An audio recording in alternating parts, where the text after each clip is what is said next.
Y dicen que tenía muchas riquezas en todo lo que necesitaba y más, sea en alimento y bebida, teniendo para sí grandes cosechas de maíz y enormes cosechas de calabazas que apenas podían ser rodeadas por los brazos. Así también las mazorcas que eran tan largas que se llevaban abrazadas.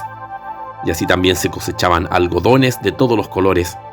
Y así eran las riquezas del pueblo de Tula, que criaba además una inmensa cantidad de aves de todos los colores y brillantes plumas. Y así era el reino de Quetzalcóatl, que tenía todas las riquezas del mundo de aquel entonces: oro, plata y piedras preciosas, verdes, que se llamaban chalchihuites. También árboles de cacao de los más diversos colores. Y así también los vasallos de Quetzalcóatl tenían gran abundancia de bienes, no escaseando nada en todo el reino. Fray Bernardino de Sahagún, Historia General de las Cosas de Nueva España, 1585, libro tercero, adaptación.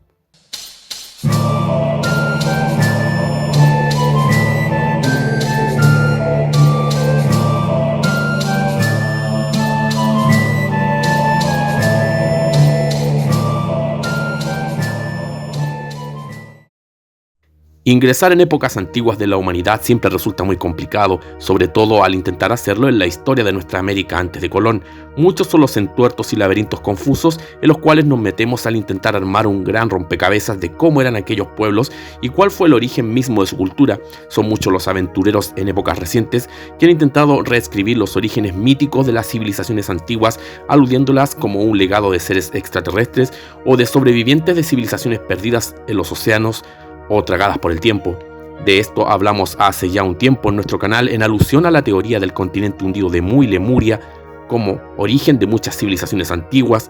teoría que analizamos hasta el fondo buscando rescatar qué hay de cierto y qué no. Nos hemos referido en varias ocasiones a James Chudward y muchos otros investigadores independientes que han ido incomodando a la ciencia con sus teorías sobre el continente perdido de Mu, que un día estuvo en el Pacífico, del cual migraron supuestamente las grandes culturas ancestrales, incluyendo las raíces madres de la cultura mesoamericana. Ante esto, solo podemos decir que aún hoy el origen de muchas de estas culturas es un completo misterio que se pierde en el tiempo. De este misterio es donde aflora uno de los personajes míticos más fabulosos e importantes de la cultura mesoamericana, quien fue conocido como Quetzalcóatl, que en el idioma de los ancestrales habitantes de México significa la serpiente emplumada, palabra que viene de la unión de dos palabras que son quetzal en alusión a la bella ave centroamericana, cuyos plumajes eran considerados sagrados por reyes y sacerdotes, y coatl, que significa serpiente, un ser tan temido como respetado y venerado por no solo Mesoamérica, sino en todo el mundo antiguo.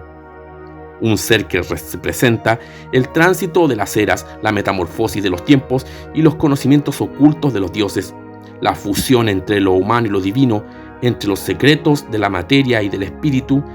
estarían condensados en Quetzalcóatl. Quetzalcóatl es el dios más importante de toda Mesoamérica y un dios ancestral perdido en el tiempo, que fue el formador, sustentador e iniciación de las culturas prehispánicas en tiempos muy remotos. Este dios se hacía llamar la serpiente emplumada, una combinación de dos animales sagrados que en muchas otras culturas también suelen verse, como por ejemplo la grulla y la serpiente como símbolos del yin y el yang, como la garza y la serpiente en las leyendas mexicas sobre la mítica Atlán, y en el mismísimo escudo de México en alusión a la fundación de la mítica Tenochtitlán, que se construyó exactamente donde un águila estaba batallando con una serpiente sobre la planta del nopal. Quetzalcóatl sería entonces la fusión simbólica de estas polaridades en una personificación divina que formó a las culturas primordiales mesoamericanas. La palabra Mesoamérica o mesoamericano nos referiremos a la parte de América Central y todas las grandes culturas que allí habitaron, de las que hablaremos pronto, pero queremos aludir a una faceta que se ha hecho sumamente famosa en torno a la persona de Quetzalcóatl, y es la de un extraño personaje de piel blanca y una larga barba blanca que apareció un día y comenzó a instruir a los indígenas de hace milenios, ayudándoles a levantar con sus conocimientos y enseñanzas poderosas civilizaciones. Tras este logro, este personaje barbado es elevado a la condición de Dios y tras cumplir su misión se aleja rumbo a Occidente, prometiendo volver algún día. Y es así como supuestamente habría sido el origen del mítico Quetzalcóatl. Ya teníamos en el video anterior una historia muy parecida con el personaje de Bochica, la que parece repetirse en este caso, pero siendo honestos en nuestra búsqueda, la visión de un Quetzalcóatl parecido a un Merlín o a un Moisés o a un Jesús o a un Gandalf parece haber sido parte de la invención o exageración de cronistas como Fray Gregorio García o el afamado Bernardino de Sahagún, o quizás también estuvo en esta exageración Fray Francisco Jiménez, quien ayudó a traducir y difundir el legendario Popol Vuh de los pueblos quiché, que aún poseían a sus antepasados de la nobleza indígena de Mesoamérica, entre mayas y otros pueblos que conservaban una antiquísima tradición oral. También la historia de Quetzalcóatl como dios y como ser encarnado parece enredarse y ahogarse entre decenas de códices escritos por los descendientes de los grandes imperios mesoamericanos, o relatos orales recogidos por muchos cronistas de las colonias españolas, entre ellos los ya citados, códices como el Códice Vaticano 7738, el Códice Dresde, el Códice Yucatono, el Chimalpopoca, entre tantos otros, todos ellos compuestos por recopilaciones de las tribus que conservaron la tradición oral de los grandes imperios, tribus mesoamericanas como nahuas, quiché, chichimecas, chimúes, mexicas, etc., cada uno mostrando una gran cantidad de matices y, por qué no decirlo, una versión un tanto personalizada y particular de Quetzalcóatl y de la cosmovisión que envuelve a este dios. De entre los textos compilados más antiguos y voluminosos está el Huehuenatlatoli, que describe al dios emplumado como dios de la sabiduría, de la luz, del conocimiento y de los aires. Tenemos que decir que el culto a la serpiente emplumada es omnipresente en toda Mesoamérica y su origen es totalmente desconocido y totalmente un misterio. El Huehuenatlatoli es un compilado ceremonial, filosófico y hasta ritual de todo lo que tenía que ver con el culto a Quetzalcóatl. De aquí se desprende este culto mítico, incluso legendario de este dios, incluso una visión espiritual y trascendente que podría hacer ver a este dios como una personificación filosófica de los poderes que hay en el ser humano, tanto en su parte divina como física humana, y que ambas combinaciones podrían traer a aquel dios, a aquel hombre perfecto sobre la tierra. La civilización olmeca parece ser la primera en aludir a este dios en los escasos restos que quedan de su cultura, porque como sabemos no existe mucho registro escrito o siquiera alusivo en piedra u otro material que nos pueda hablar de aquella cultura y toda su forma de vida, salvo algunos restos escasos que se suman a las increíbles y misteriosas cabezas olmecas. Más allá de esto nada sabemos. Es en esta cultura donde se han encontrado restos que aluden a la serpiente emplumada por primera vez de la que se tenga conocimiento y registro en el pasado, como es en este grabado encontrado en la venta, que curiosamente representa también a algún sacerdote bajo la protección de la serpiente emplumada, quien tiene en su mano aquella misteriosa bolsa que también es vista en otros grabados de la antigua Sumeria, de la que tanto se ha hablado en el mundo de la conspiración, en lo referente a los misteriosos Anunnakis. Ya hablaremos en su momento sobre este misterioso objeto. Podemos luego seguir un trayecto histórico y lineal de la serpiente emplumada en las culturas que luego vendrían, como lo son teotihuacanos, la cultura tolteca, la cultura maya, que en especial hablaba de su dios serpiente Kukulcán, y también luego el imperio azteca, que lo tenía por dios principal, en que supuestamente el emperador Moctezuma creyó ver en Hernán Cortés a la deidad Quetzalcóatl que regresaba de su exilio. Pero ¿es este relato verdad? ¿De dónde viene esta idea de un dios barbudo que instruyó a la cultura mesoamericana, que incluso hasta hoy grupos esotéricos ven en este relato la llegada de un ser extraterrestre en tiempos antiguos, o de vikingos que vinieron a levantar la cultura de los antiguos precolombinos, y así también hasta religiones en el siglo XIX, como la iglesia de los mormones, que creen ver a Jesucristo en Quetzalcóatl viniendo a América tras su resurrección? Céacatl Topiltzin Quetzalcóatl. Alrededor del año 500 y 1000 de nuestra era, según los códices y crónicas recogidas por los españoles, existió un poderoso hombre sabio que trajo gran apogeo y adelantos a la cultura tolteca. Su nombre era Céacatl Topiltzin Quetzalcóatl, más bien conocido como Topiltzin, quien fue un gran sabio y legislador y el último rey y sacerdote de la mítica ciudad tolteca de Tula, ciudad que es famosa por sus imponentes guerreros de piedra a modo de pilares que sostenían el antiguo templo de Tula, llamado por muchos investigadores como aquellos guerreros atlantes o los gigantes atlantes de piedra. Existen indicios que Topiltzin fue una especie de Tot para los toltecas, cuya sabiduría y poderío trajeron una cultura sumamente evolucionada para la época, exaltando a la cultura tolteca por sobre toda la región de aquel entonces. Pero hay versiones contradictorias que dicen que no fue un ser tan pacífico, ni menos que suprimió los sacrificios ni los rituales sangrientos. Esta idea del Topiltzin pacífico posiblemente fue una idea introducida por los sacerdotes católicos para hacer una semejanza entre el dios cristiano y los personajes míticos de la región, para así ganarse al pueblo conquistado de manera más fácil. Los códices dicen que Topiltzin, al igual que Quetzalcóatl, inclusive extraía sangre de su propio cuerpo, como desde sus orejas y extremidades, para así alimentar a los dioses que necesitaban constantemente del vital elemento, la sangre. También es posible que haya conquistado varias regiones de lo que fue el Imperio Maya. Posiblemente Kukulcán, el dios serpiente emplumada de los mayas, sea una arcaica influencia de las conquistas de Topiltzin sobre los mayas, quien ya era conocido por esas regiones como serpiente emplumada. Posiblemente se dice que ciudades como Chichén Itzá guardan profundas influencias en sus proporciones arquitectónicas con el mundo tolteca.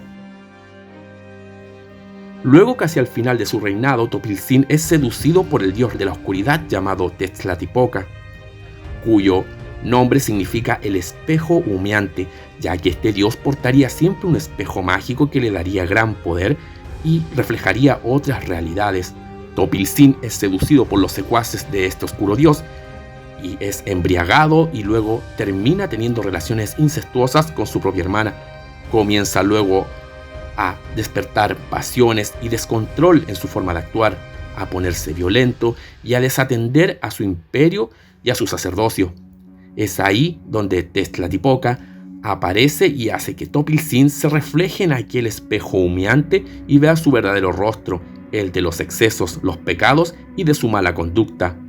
Topiltzin es repudiado por su pueblo y huye lejos hacia el oriente, donde construye una enorme hoguera y se lanza sobre ella, consumiéndose por completo, quedando únicamente su corazón, que sube a los cielos y se convierte en la estrella de Venus, misma estrella que también teotihuacanos, mexicas, aztecas y otros pueblos verían como la fuerza y representación del dios Quetzalcóatl, y una guía y señal que anunciaba las cosechas y los buenos tiempos. También el solo hecho de ver a Venus tanto al amanecer como al atardecer en algunas épocas del año hacía alusión a este retorno constante del dios, tal cual las serpientes mudan su piel. La descripción de Quetzalcóatl como un dios blanco viene de la cosmovisión de casi todos los pueblos mesoamericanos al dividir el mundo en 4 puntos cardinales, identificando al dios con el oeste y el color blanco, con la luz y la sabiduría, ya que por cada punto cardinal existía un dios y un atributo y un color.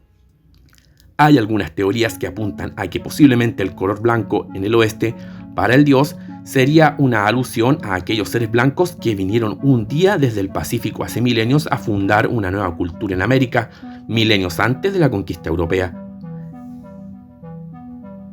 El aludir a este dios como un dios con barba, ajeno a los rasgos de los pueblos de aquellas regiones, viene por un lado de las fuentes supuestamente recogidas de los cronistas españoles y por otra parte de algunos grabados encontrados en la región mexicana de la Venta, Tabasco, entre otros asentamientos arqueológicos donde podemos ver la figura de un sacerdote o guerrero que luciría una tupida barba en su rostro. Esto a todas luces parece innegable. Aquel ser barbado no pudo simplemente ser una idea de los cronistas españoles, aunque no negamos que pudo haber intención de, como ya dijimos, fusionar relatos religiosos y míticos para ganar el favor y simpatía de la población indígena y de sus líderes. También tenemos que mencionar aquel relato que cuenta que el emperador del imperio azteca Montezuma reconoció al conquistador Hernán Cortés como aquel Quetzalcóatl que había retornado, y por eso la conquista de la gran Tenochtitlán fue más fácil, pues no podían oponerse a la presencia de un dios que había regresado. Este relato no tiene solo una única versión, ya que toda esta historia fue en parte contenida en un compilado de una carta que Hernán Cortés escribió al rey de España, Carlos V, con el fin de ser librado de un juicio en su contra en la corte española, ya que había llevado a cabo la conquista del nuevo reino sin la autorización del rey. Cortés dijo que los aztecas se habían sometido a él pacíficamente al confundirle con su dios, Quetzalcóatl, y que por ende necesitaban de alguien que dirigiera el nuevo reino conquistado. Esto quedó escrito de puño y letra del mismísimo Hernán Cortés en las cartas conocidas como Cartas de Relación, escritas en el año 1520, en plena conquista del imperio de Tenochtitlán. También los cronistas que acompañaban a Cortés relataron que realmente Moctezuma y su gente creían en que Quetzalcóatl había regresado desde Occidente, desde una región del Golfo de México, más precisamente quizás desde Veracruz o más allá del mar, y había retornado tal cual prometió al huir de la mítica ciudad de los toltecas, cuando fue autoexiliado. Esto podría ser una versión que hace sentido con otros cronistas y códices sobre la idea cíclica del tiempo y los dioses que tenían los mexicas y otros pueblos. Quetzalcóatl debía retornar, así como Venus volvía una y otra vez a retornar en el cambio de estación en los cielos. Agregamos que para los aztecas y la mayoría de los pueblos de aquella época, los dioses no eran intocables ni menos santos, sino seres superiores a los cuales había que temer, posiblemente dominar, ganar su favor y también, si era posible, ofrecerlos a ellos mismos en sacrificio. Es por eso que luego se desencadenarían las contraofensivas con los conquistadores más sangrientas de las que se tenga registro en el Nuevo Mundo. El pueblo mexica y otros aliados encontraban fabulosa la aparición de estos seres extranjeros, pero no por eso tenían para ellos ni ideas de santidad, ni menos ideas de reverencia, ni menos encontrar que ellos eran superiores.